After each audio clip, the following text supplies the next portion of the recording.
हठात पाताल गंगा अंचल आकाश धूली धुआं भरीगला। यातायात ठप होगला।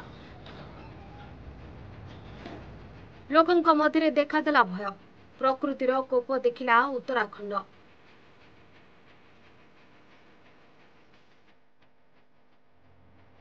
पहाड़ उपर विराटकाय अंश खसी पड़ा तलकू, जार दृश्य लोम टांगुरा थिला। पर्वत मालिनी उत्तराखंड राज्य आसी एमती किछि दृश्य।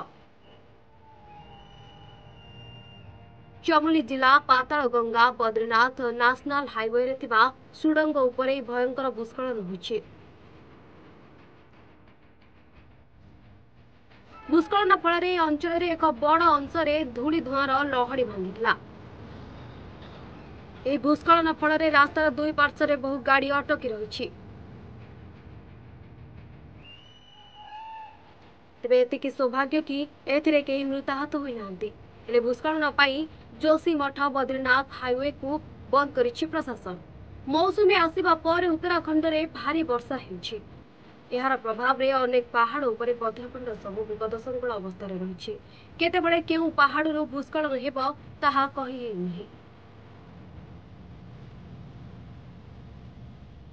वर्षा पाई नदी रे सबु वर्षा जलर सुଅ छुटुछि। तेणु सरकार अलर्ट मोड रही। मौसुमी काल उत्तराखंड रे पहाड़रू भूस्खलन नदी रे वन्यजल प्रभाव एक साधारण घटना। रिपोर्ट सूचना टीवी।